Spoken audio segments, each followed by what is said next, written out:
poder compartir con ustedes este capítulo 10 de Mateo. Hoy estamos en los últimos versículos que nos hablan cosas muy interesantes, que nos llevan a entender lo que Dios quiere de nosotros, el discipulado. Estoy hablando de la beatitud del discípulo fiel. Si aquellos que no saben qué significa la palabra beatitud, es una bienaventuranza. Bienaventurado es el discípulo fiel. De eso es que vamos a estar viendo en esta tarde.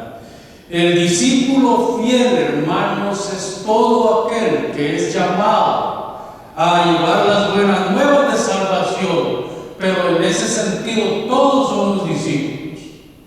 El discipulado no fue dejado solamente para algunas personas, todo lo contrario. El discipulado o el llevar las buenas noticias de salvación en Cristo es para todos, desde los niños, los jóvenes, los adultos, los ancianos. Todos tenemos que hacer la gran comisión. Ese es nuestro trabajo ministerial. Pensemos un poco en lo que es fidelidad. Anoche en la clase hablamos un poquito de lo que es fidelidad. Es una de las grandes características del fruto del Espíritu. El fruto del Espíritu tiene nueve características. Entre ellas está lo que los traductores han traducido como fe. Pero la palabra que traducen es la palabra pistis. La palabra pistis en muchas ocasiones es usada en la Biblia para hablar de fe como don de Dios, hablar de fe como el don de la salvación y hablar de fe como la fidelidad de Dios al pacto y la fidelidad que nosotros debemos de tener hacia Dios por su gracia y bondad. Cuando habla de la familia también se encierra que debemos ser fieles, esto es, no engañar a nadie, sino mantenernos fieles al convenio que se ha firmado. Entonces, en este sentido, esta palabra debe ser definida como la vida de los apóstoles, la fidelidad que los apóstoles mostraron hacia el pacto, la fidelidad que los apóstoles mostraron hacia el gran mandamiento que Jesús les encomendó. Jesús les dijo: vayan y hagan discípulos a todas las naciones, bautizándolos en el nombre del Padre, del Hijo y del Espíritu Santo. Y miren que yo voy a estar con ustedes hasta el fin del mundo. Esa es la palabra que utiliza Mateo en esta parte. Son fieles discípulos de Jesucristo porque a eso los ha llamado el Señor. Hermanos, los apóstoles nunca dudaron que Jesús era el Hijo de Dios. Tal vez hubo cierto temor antes de que el Espíritu Santo viniera sobre ellos el día de Pentecostés. Es muy posible que los apóstoles sintieron miedo a las circunstancias, a la persecución, a lo que se venía sobre ellos.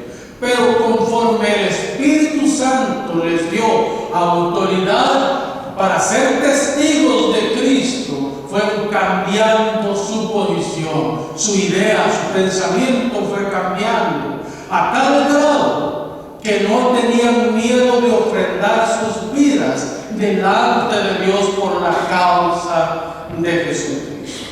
Esa es la fidelidad que ellos mostraron.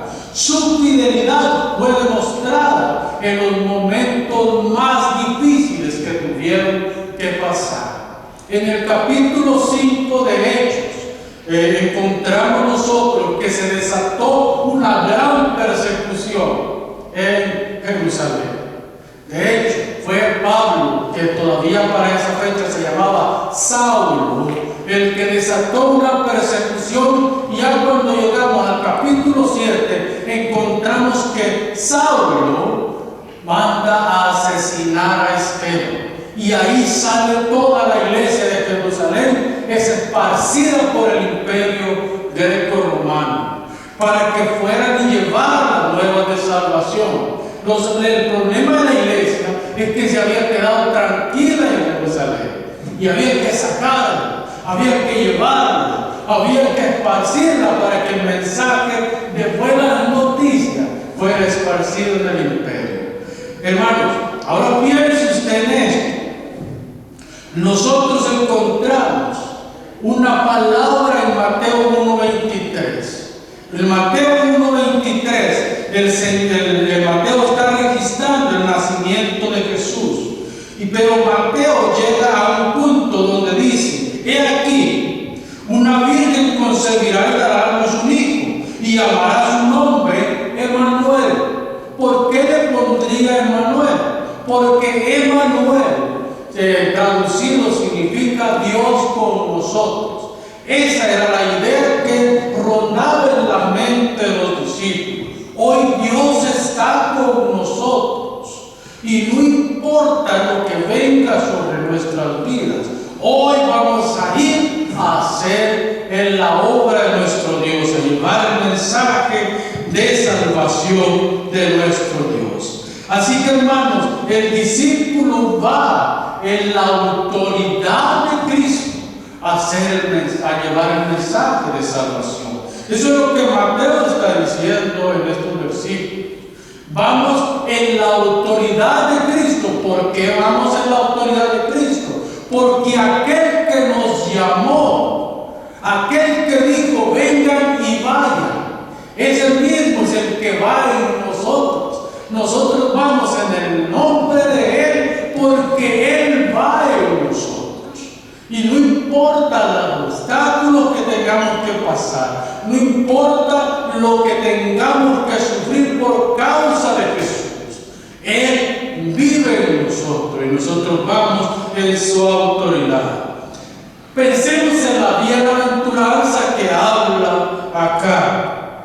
Primero, hermano, un discípulo fiel de Dios en todo lo que se le demanda, especialmente la gran comisión, este será confirmado por Dios en el llamado que se le ha hecho.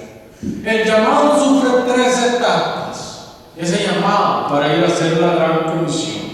La primera etapa es la convicción que Dios pone en el corazón de la persona. Pone una convicción de que tiene que ir a hacer ese trabajo. Y Dios lo impulsa, lo lleva y hace ese trabajo. Lo segundo es, la iglesia debe de apoyar a esta persona para hacer ese trabajo. Entonces, cuando Dios llama, Dios también mueve a la iglesia para apoyar a esa persona para hacer ese trabajo. Y tercero, el cuidado providencial que Dios ejerce para que hagamos ese trabajo. Es decir, nosotros vamos en el poder de Dios a hacer ese trabajo. Nosotros no vamos en poderes humanos, nosotros no vamos en pensamientos humanos, nosotros no vamos en nuestra fuerza a hacer ese trabajo, porque entonces sería un trabajo humano, sería un trabajo terrenal. Pero lo que nosotros vamos y cómo vamos, si vamos en el Espíritu, en el poder de Dios a hacer este trabajo, es el trabajo del reino el que vamos a hacer entonces. Así que Jesús le sugiere, no lleven provisión, ¿sí? Ya nosotros lo vimos en los versos 11 al 14. Jesús envía a los discípulos, ¿verdad? Mantengan su Biblia abierta y vamos por estos versículos. El verso 11 al 14, Jesús envía a los discípulos y les dice: no se aprovisionen de nada. Ustedes vayan, hagan lo que tienen que hacer y entren a las casas y saluden con el saludo que tenían los judíos. Saluden y aquella casa que los reciba, esa casa está en bendición, ¿sí? Pero si esa casa no los recibe, sacudan aún el polvo de sus zapatos en señal de maldición sobre esa casa, porque no recibieron el mensaje del Evangelio. Entonces Jesús los está enviando y le dice: No lleven capa, no lleven bolsa, no lleven comida, no lleven nada. La clave de todo esto está, porque el obrero es digno de su salario. El Señor mismo está diciendo esas palabras, porque el obrero es digno de su salario. Entonces, es Jesús el que nos está enviando a esta comisión, a esta misión. Ahora piense usted, en el verso 10 es donde está el obrero es digno de su salario. Siendo que ellos van cumpliendo la misión evangelística, Jesús tocaría los corazones de las personas. Los corazones de las personas para que provean para las necesidades de este hermano. Hermanos, quiero hacer un paréntesis. Muchas iglesias dicen, pues si Dios te ha llamado a hacer ese trabajo, Dios proveerá. Ahora, ¿a dónde está lo incorrecto con esa frase? Lo incorrecto de esa frase es que Dios provee a través de la iglesia. No es que va a bajar los ángeles, no es que hace crecer dinero en los árboles, no es que hace que se saque el dinero de las rocas. El Señor utiliza la iglesia para que provea para ese misionero, para ese pastor, para alguien. ¿Por qué? Porque el Señor dice, la clave está en la palabra del Señor. El obrero es digno de su salario. Y ojo, que eso de digno significa que el obrero debe tener un salario que le dignifique por el trabajo que está haciendo. O ustedes irían a trabajar a una empresa que les pague el mínimo por lo menos de lo que se paga en él acá en Canadá. ¿Verdad que nadie iría a hacer eso? ¿Por qué? Porque hay un mínimo que el gobierno ha establecido para que se pague. Entonces, así debe ser dignificado aquel ministro que predica las buenas noticias de salvación. Entonces, las ideas que a veces a nosotros nos dan de que si Dios viene, Él te va a llevar y Él te va a prosperar, no es así, hermano. Así como los discípulos traen buenas nuevas de bendición a la casa, es decir, viene la bendición de Jesús a esa casa, los miembros de esa casa deben de ser hospitalarios con los discípulos. Ser hospitalario, hermano, puede ser peligroso, especialmente en el contexto en el que el Señor está hablando. ¿Por qué? Porque la persecución estaba comenzando. Y cuando yo albergaba, cuando yo hospedaba a un cristiano en mi casa, un misionero en mi casa, yo inmediatamente a los ojos de la autoridad me convertía en cristiano también. Y si la persecución era hacia los cristianos, yo corría el peligro de ser asesinado, de que mis propiedades fueran decomisadas o ser metido en la prisión. Entonces había un riesgo para hospedar a los misioneros. Pero el Señor dice, nadie perderá su recompensa. Yo me quiero detener un poquito acá, porque aquí el Señor no está hablando de recompensas materiales. El Señor nos está diciendo que nos va a volver ricos y millonarios porque hagamos lo que hagamos por los siervos del Señor. Más bien, la recompensa que no perdemos es la vida eterna.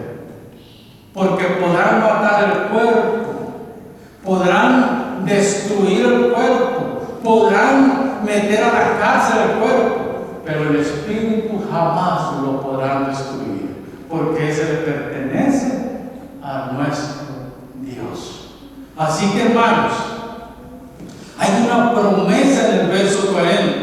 En el verso 40 hay una promesa del Señor. A mí me recibe, dice el Señor, ¿verdad? Vean lo que dice el verso 40. Dice, el que a vosotros recibe, fíjense bien, el que a vosotros recibe, a mí me recibe. ¿Acaso no es una bendición ese, hermano? ¿Acaso no es algo glorioso eso? Y saben una cosa, hermano, cuando dice aquel que los hospeda, que les da hospedaje, que los recibe en su casa, cuando dice a mí me recibe, hermano, es el evangelio. Y el Evangelio es poder de Dios. El Evangelio es algo glorioso, porque en el Evangelio están las buenas noticias. ¿Y cuáles son esas buenas noticias? Que Dios se hizo hombre, que Dios dejó su gloria, que Dios descendió a esta tierra. ¿Para qué? Para salvar y restaurar lo que el enemigo había roto, había transgredido. Esa es la buena noticia. Por eso es que el Señor dice, y fíjense, va todavía más allá, y el que a vosotros recibe, a mí me recibe, y el que me recibe a mí, es decir, el que recibe el Evangelio, el que recibe las buenas noticias y las acepta como propias, este recibe al Padre, este recibe a Dios, es decir, aquel que me envió. Y aquel que lo envió fue el Padre. Jesús dice en el capítulo 6, verso 68 de Juan, es que yo no he venido a hacer mi obra, yo he venido a hacer la obra que el Padre me encomendó que hiciera. Esto es lo que yo he venido a hacer. Entonces el Padre es el que le ha dado a este Hijo el reino. El Padre es el que le ha dado al Hijo todas estas cosas. Hermanos, recordémonos de un hombre chaparrito del capítulo 19 de Lucas. Se llamaba Zaqueo. Zaqueo era el jefe de los publicanos. Era el que mandaba en toda la región de Palestina con los publicanos. Los publicanos eran los colectadores de impuestos. Era lo que hoy podemos llamar un contador público. ¿Qué es lo que sucede con Zaqueo? Zaqueo sabe que Jesús va a llegar a la ciudad de Jericó, de donde era él. Y dice que Zaqueo dijo, yo tengo que ver al Señor, yo tengo que ver al Señor.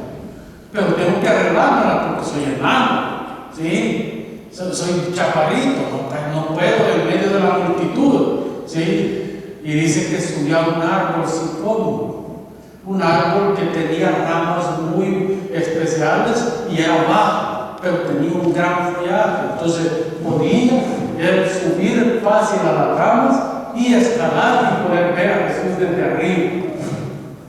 Jesús, conociendo, porque él es omnisciente, dice que pasa debajo del árbol sicómoro y le dice, Zaqueo, Zaqueo, date prisa y desciende, porque hoy me es necesario que yo more, o que pose, o que me hospede en tu casa.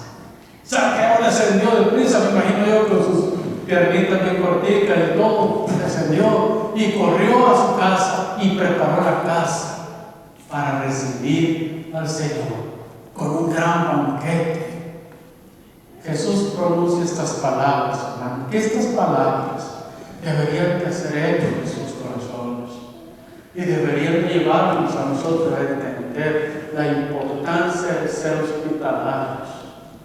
Jesús dice, hoy ha venido la salvación a esta casa, por cuanto también es hijo de Abraham. Hoy ha venido la salvación a esta casa. Yo le pregunto a usted, hermano, ¿qué es lo más grande que usted puede tener? ¿Un Lamborghini en su casa, en su estacionamiento? ¿Una mansión? ¿O tener a Jesús en su casa? ¿Qué es lo más grande para usted? Porque yo le voy a contestar, si puedo tener los dos, gracias a Dios, ¿verdad? Pero sobre todo, yo quiero tener a Jesús en mi casa.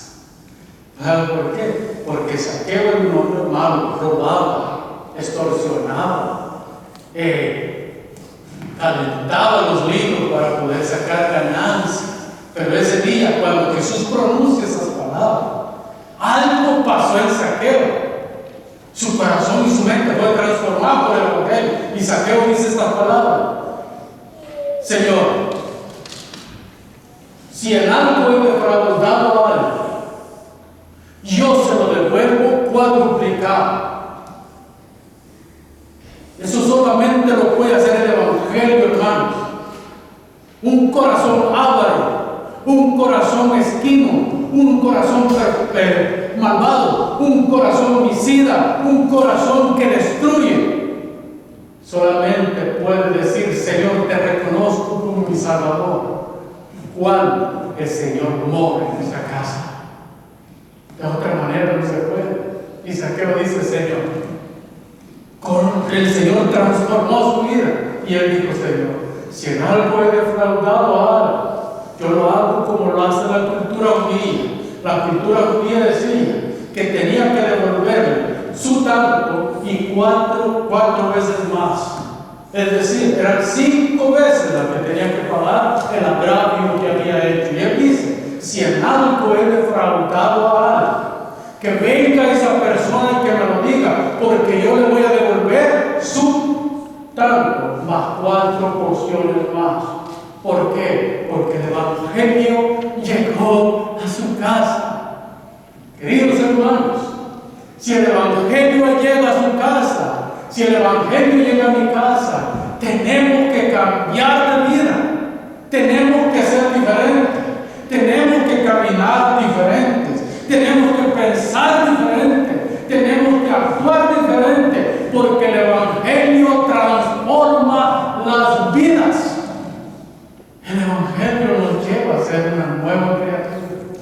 De otra manera no podemos. Lo mismo vemos en Pablo o en Saulo. Saulo va camino a Damasco a matar y a perseguir a los cristianos todavía. Sí. En el camino, ya llegando a Damasco, se le aparece Jesús y lo tumba a tierra. Y Saulo, confundido y ciego por la gran luz que vio, Saulo, me imagino yo, que vio hacia arriba y le dijo: ¿quién eres, Señor? ¿Y qué quieres de mí? Y Jesús le dijo: yo soy Jesús a quien tú persigues. Fíjese, hermano, no le dice: yo soy Jesús, el que murió en la cruz, resucitó y estoy a la diestra del Padre. Y tú estás persiguiendo a mi iglesia. ¿Verdad que no le dice eso? Y lean el capítulo 9 de Hechos. Ahí está esa historia. No, yo soy Jesús a quien tú persigues. Y te es cosa dura dar con la cabeza frente a una pared de luz. ¿Por qué, hermanos? Tengamos mucho cuidado cuando nosotros le hacemos la vida imposible a un cristiano. Porque cuando nosotros le hacemos la vida imposible a un cristiano, es a Cristo que le estamos haciendo el daño. Y no va a pasar desapercibida la persona que hace algo así contra uno de sus hijos. El Señor le dice a Saulo: es a mí a quien persigues. Ve, entra a Damasco y en Damasco se te dirá lo que tienes que hacer. Desde ese día en adelante, Saulo le cambiaron el nombre. Jesús le cambió el nombre y le puso por nombre Pablo. Y de ese día en adelante, Pablo de Tarso se convirtió en el más grande misionero que jamás ha visto la historia de la humanidad. Un hombre que plantó iglesias por toda la cuenca del Mediterráneo. Un hombre que murió varias veces en manos de los malvados, pero Dios lo levantaba nuevamente para que volvieran a predicar el Evangelio. Saulo es restaurado. Ahora miremos algo más. Hay una doble promesa. El que me reciba a mí, el que recibe a uno de estos pequeñitos, recibe a Cristo. Pero el que recibe a Cristo, recibe al Padre. Hay una promesa triple acá. Me recibes, recibo y recibo a todos los demás. Avanzamos, hermanos. Hay beneficios en el discipulado. Hay beneficios. Primer beneficio, hermano, la recompensa del profeta. Vean el verso 41. El que reciba a un profeta, por cuanto es profeta, recompensa del profeta recibirá. Esto me lleva a pensar en una historia del Antiguo Testamento. Lo encontramos en En Primero de Reyes, capítulo 17, había una viuda que se llamaba la viuda de Sarepta. No tiene nombre esta mujer, solo se le conoce en la Biblia como la viuda de Sarepta. Sarepta era una ciudad de la provincia de Sidón. Una mujer gentil, una mujer que, según los judíos de esta época, no tenía arte ni parte en el reino de Dios. Sin embargo, Jesús alaba la actitud de esta mujer. Jesús en Lucas dice que acaso no había viuda en Israel en el tiempo de la hambruna en Israel. Pero dice, Dios envió a Elías a una viuda en Sarepta para preservar vida. Oiga bien, Elías fue a la ciudad de Sarepta para preservar la vida de la viuda y la vida de su hijo menor, que como era un niño, no tenía muchos años, este niño no podía sostener a su mamá, sino que dependía completamente de su mamá, el niño, y era viuda. Entonces, ella tenía solamente un poquitico de aceite y un poquitico de harina. Le alcanzaba justo para una torta de pan. Era todo lo que tenía. Andaba buscando leña para ir y hacer la torta en el rescoldo. No sé si entienden la palabra rescoldo, pero es entre brasa y ceniza lo que iba a hacer esta mujer. Sale afuera de la ciudad y Elías se encuentra con ella en la entrada de la ciudad. Curiosamente, Dios le había hablado a la viuda y le había hablado a Elías para que fuera a esta mujer. Y esta mujer reconoce a Elías cuando nunca lo había visto, y Elías reconoce a esta mujer. ¿Por qué? Porque los tenía conectados el Espíritu Santo. Y el Espíritu que había en ambos, Espíritu de Dios que había en ambos, los conecta. Y resulta que Elías le dice a esta mujer: hazme a mí primero. Y él dice: Dios sabe, mi Señor, que solo tengo un poquitico de harina y un poquitico de aceite. Y he venido a buscar leña para cocer la última torta para dejarme morir conmigo. Y él le dice: hazme a mí primero y no te faltará que comer. Pero no le digo hasta que me muera, ¿verdad? Hasta que vuelva a haber provisión. ¿Sí? Y así sucedió, hermanos. Esa mujer tuvo harina y aceite hasta el último día, cuando ya podía comprar en el mercado. La bendición del profeta se le dio a ella, por cuanto ella hospedó y sostuvo. La Biblia no lo dice, pero asumimos que es la casa de esa mujer sostuvo al profeta todo este tiempo. Tenemos otra historia, la historia de Abdías, el capítulo 18 del Primero de Reyes. Tenemos la Abdías, que Abdías había protegido a 100 profetas cuando la malvada Jezabel había andado matando y destruyendo a los profetas de Dios. Abdías los escondió y dice que los alimentó por muchos días. Alimentó a estos 100 profetas para que no los matara Jezabel. Abdías es reconocido por la Biblia, el Nuevo y el Antiguo Testamento, como un hombre fiel a Dios. Hermanos, el que recibe a un misionero, el que recibe a un predicador, se tiene bendición.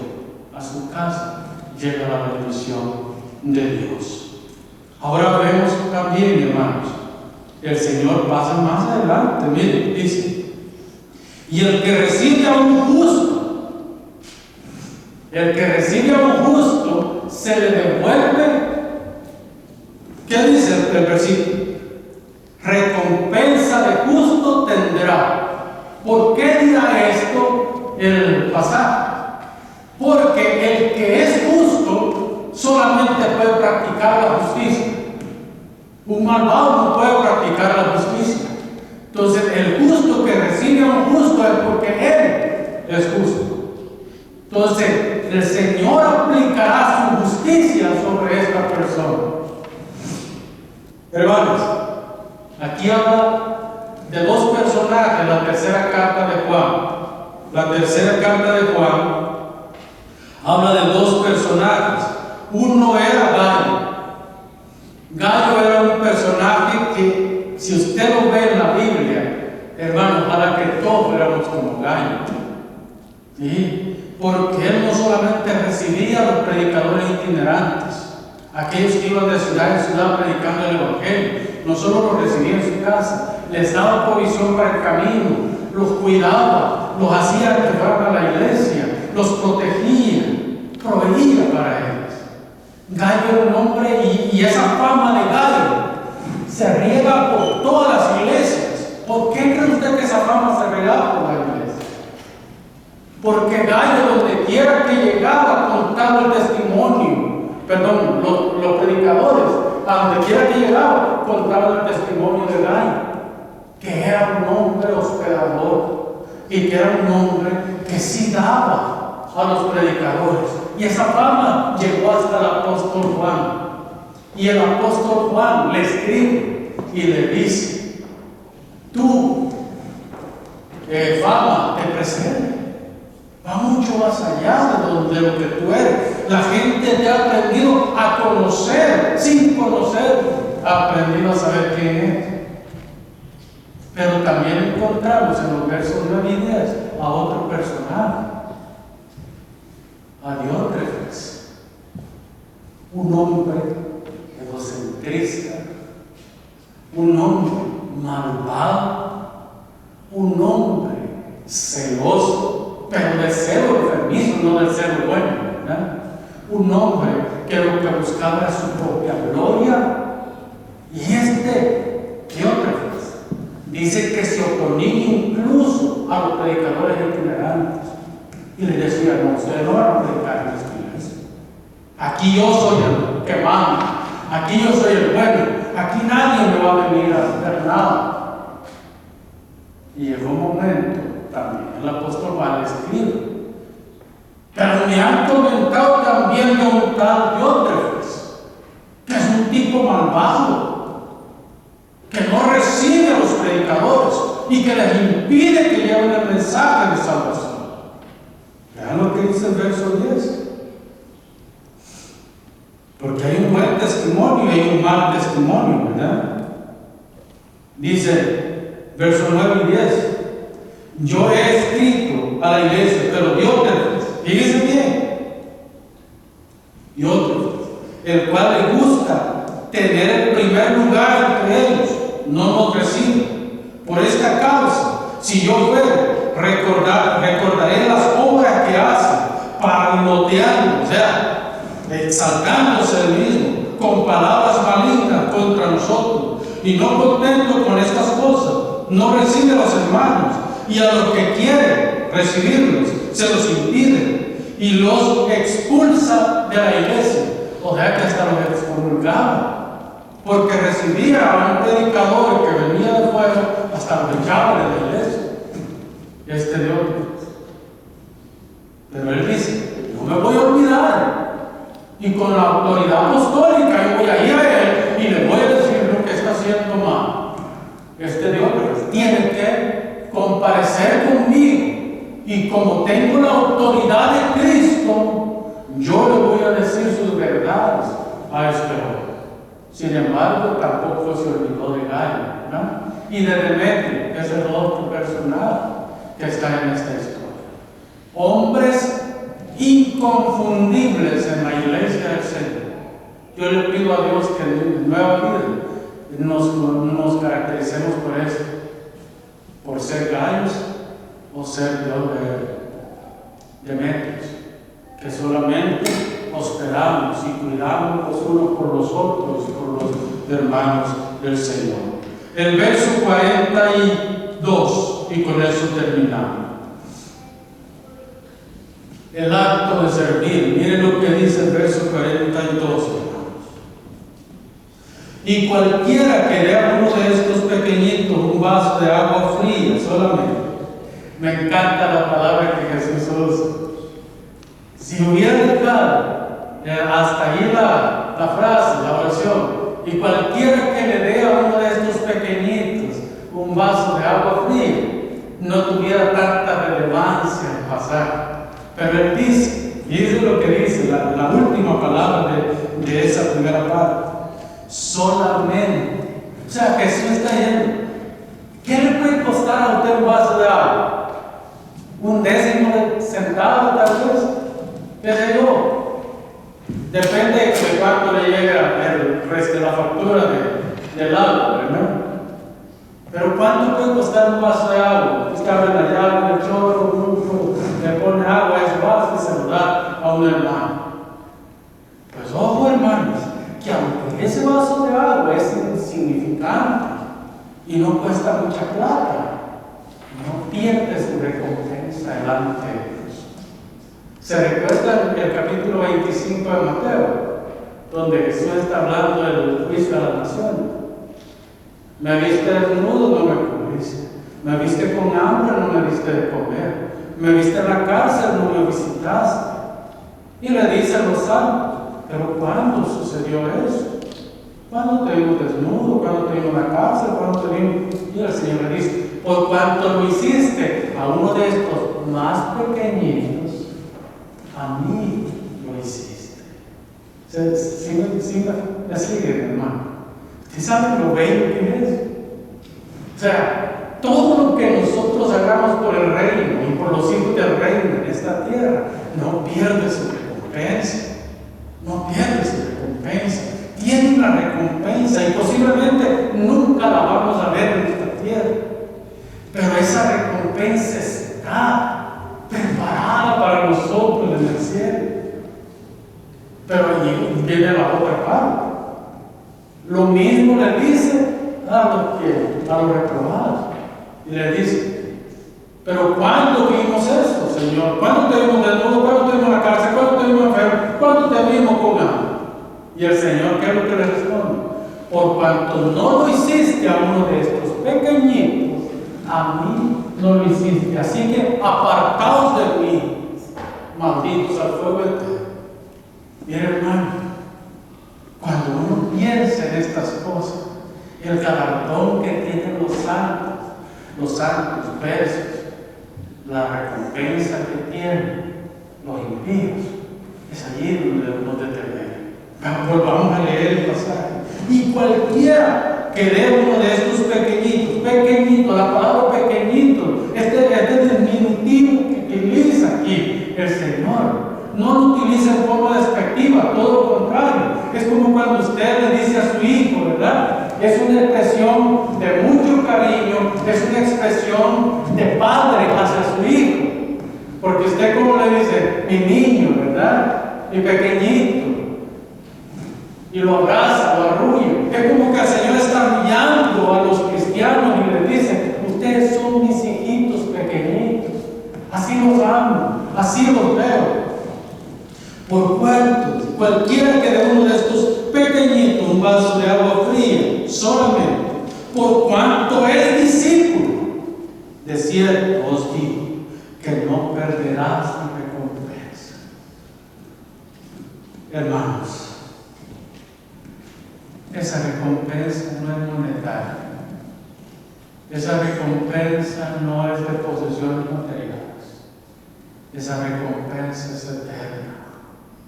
Nosotros tenemos una recompensa en los cielos que nada, ni nada la va a poder quitar.